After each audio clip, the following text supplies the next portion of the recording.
Today is focused on diamond level Tulen gameplay. With that said, let's dive in. Okay, so in this clip, Sig starts off correctly. He takes his S2. What you want to do is use S2 through the minions 3 times, and then it will trigger your passive and help you get damage.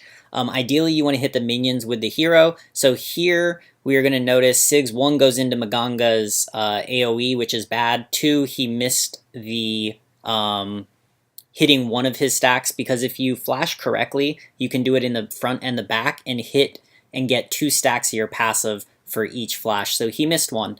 Overall, the major mistake there was that Sigs just didn't recognize who he was playing against. It's Maganga, you need to be a little careful, but I do like the idea that he was trying to activate his passive using his S2, which is exactly what you want to do as a flat or as a Tulen in the beginning of the game.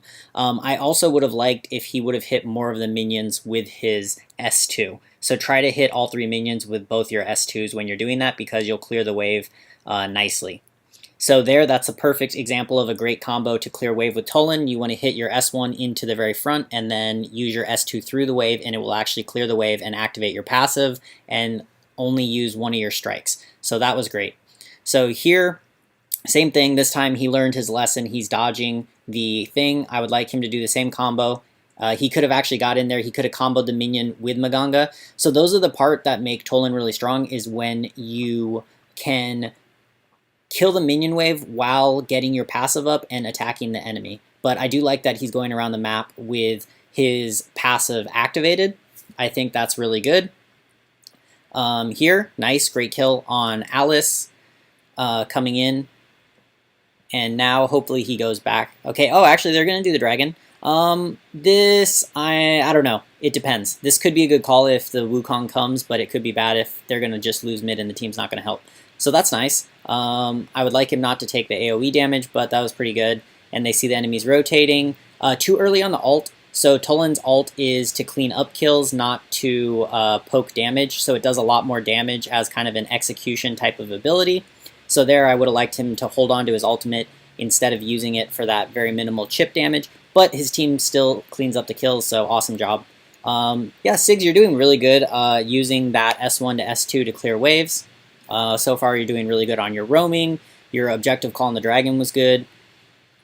And your team is helping you out. I think things are looking really good. So same thing here. I hope he doesn't use his ult. Okay, nice. Get in. Okay, nice. And see, that time you used the ult to secure the kill, so in that case that's good.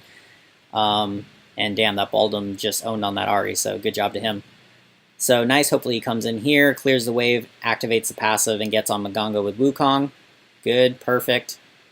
Another thing is using your S2, recognize on Tulen that it gives that nice slow. So if he actually would have hit Maganga there with his S2 proper, like twice, and that can either be on one cast when you hit in the front and the back, or on 2 separate casts by just like hitting on the tip, then it will actually do that really large slow. And I think if he would have done that to the Maganga, they probably could have secured the kill. But anyways, I mean, this is an outstanding start so far. You know, when you have your orb not even 4 minutes into the game, you know you're doing well as a mage. That's a pretty good rule of thumb for anybody listening. So anyways, clears that again. And they're roaming bot, which is nice. You also see the Alice low, so I'm going to guess he's going to go for an ult on Alice. I would assume if she stays around. Mid-wave, he does recognize is there. It looks like he is going to go back to get the cleanup. Nakaroth doing the right thing. Sigs, I would like if you would ping to kind of just help your team. You know, the thing is the ping just helps players who are a little bit worse map awareness to be aware. This is a very minimal or like minor thing. I know it sounds kind of weird, but if you ping, you're just more likely that your teammates recognize that you need their help. Whereas if you don't ping, you're kind of counting on your teammates having good map awareness, which we all know in solo queue is definitely not the case. So anyways, that time I think the issue with Sigs, why you died, is just losing track of the enemy jungler there, and it had pushed up the wave. So the Nakaroth did the right thing and stood in the fastest routing path. So overall, I think you are doing good. I do see hesitance in your moves. It's like you go mid, but the waves are kind of already gone. and I think if you were watching the minimap for where the minion waves are on the map, then that might help you be a little more efficient in getting places. Like, I think you could have got to that top lane fight quite a bit sooner if you would have been keeping track of where the waves are located on the map. But anyway, so that's good. And on a note on that, remember all the waves are approximately basically 606. You can 603. You can expect the next wave to be there. But nice, clears it again. So Maganga's stuck mid. They roam down. That would be a great ult. Good, perfect ult. I would definitely like him to engage this fight. This is a great fight for their team. Okay, some missed abilities, but missed ability shots. By the way, another point I want to make for you, Sigs, is my absolute, I think the best way to practice Tulen is in 3v3. Tulen is extremely strong in 3v3, but also it's just a great practice zone for him because you can actually, I like to jungle with Tulen on 3v3, and the reason why is you can practice hitting your S1, S2, just practice the skill shots on all the monsters, and then also there's a lot of team fights in 3v3s, so you can really practice your combos and get a lot in. Because most games we know are not going to look like this. Like in this game, honestly, you're fighting a lot, which is, it's great. I mean, you're roaming well and you're fighting well, but most 5v5s are not going to look like this, especially as you're moving up. It's just a nice way to fight. Also, if you fall behind in 5v5, you've kind of wasted like 10 to 15 minutes just sitting in a game where you're way under-farmed. But in 3v3, if you get crushed, I mean, it's like 3 minutes and then you're into the next game. So anyways, just for practicing your skill shots, I would definitely do that. The other thing you can do for practicing skill shots just in general in your combos, which is your S1 to S2, is just go into hero trials and turn off the cooldowns and just keep nonstop practicing it on like the blue buff or the dragon or even the bot. But anyways, there, I mean, I would have liked your team. If you're going to sit in that bush, be prepared to engage. Otherwise, I'm not sure why you guys stood there in that position, but then you didn't want to engage in the fight. So be at places on the map with a reason. So here's nice. You're keeping vision on the route. You might want to go clear the bot lane, though, to be honest, because there is a lull in the action.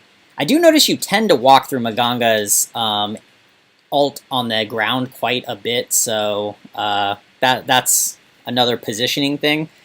Don't underestimate Maganga damage if you let him stack that huge passive on you. Basically letting Maganga get 5 stacks on you. But overall, I don't really see major issue. Your macro is good. Your micro so far has been pretty good. I think you can definitely tighten your micro, and that might just be the thing to get you over the top. If you look at your gold, you're way ahead in kills over everybody in the game, but you're actually 3rd in gold on your team. That's because you definitely, one of your issues with micro is your wave management, is you are letting waves dive into the tower, or you're letting your teammates clear them because you're not in a position to clear them. So that's another thing you could definitely focus on. So fight's happening. I would like you to scroll your camera to check on health levels. Okay, nice, you do that. Cool. Alice is within execute. You can zone. Hopefully you're looking at your team's health is pretty good.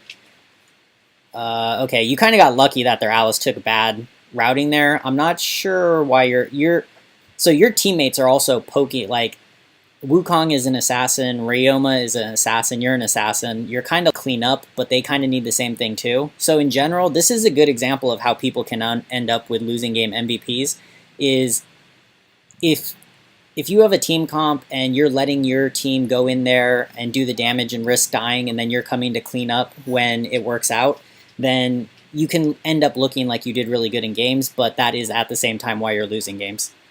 So just be aware of that. Obviously, in this case, it's not happening, but that's something to note if you do have that issue sometimes.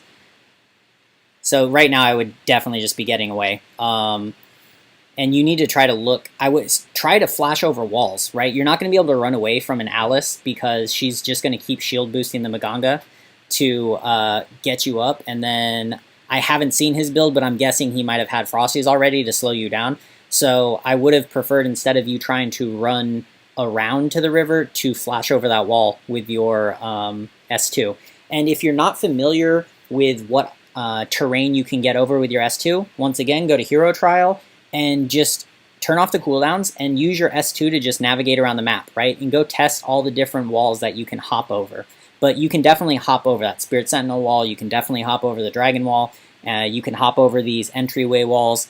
So I would go practice that too, because right there you could have got away if you would have flashed over the Spirit Sentinel wall. You probably would have got away. So good. Okay, hopefully you get some poke on him. Nice. Let's see if your team helps you though. Here's another thing for pinging. So we mentioned that earlier also. And yeah, that worked out good. Your team was a little slow, and your team being Elsu is a little slow to react, but not bad. But once again, pinging. So to reiterate the 3 things that I've seen so far with your combo, S1, S2, ping when you're getting into fights. It's just ping in general, but really when you're getting into fights or getting ambushed, I would start pinging. And the last one is managing minion waves a little bit better. But overall, you're doing really good. I like it. You're moving you could also move your camera around a little more to check on fights. Like there's a fight top left that's been happening, and yeah, you finally go to check, but that fight was happening for probably 15 to 20 seconds. So here, hopefully you get a double kill. You should get a double kill. Okay. So there you should have ultimated the Alice. Your ultimate, okay, so say you would have used your flicker or even your S2 to get close enough to ult Alice, you could have then ran away, right? The tower is not going to target you until you actually hit with the damage. So if you lock on with your ult, the tower is not going to aggro you. The other thing, which is awesome, I learned the other day, is towers will only aggro you if you and the person you damage are inside of the tower range. So in that case, Alice was actually running outside of the tower range, so even if you hit her with the damage, the tower still would not have aggroed you. Yeah, that was just kind of map awareness right there. I understood what you were doing, but you needed to notice that all the enemies had just respawned, and they were definitely the first time in this game I've really seen you get greedy and die, so that's not a bad thing.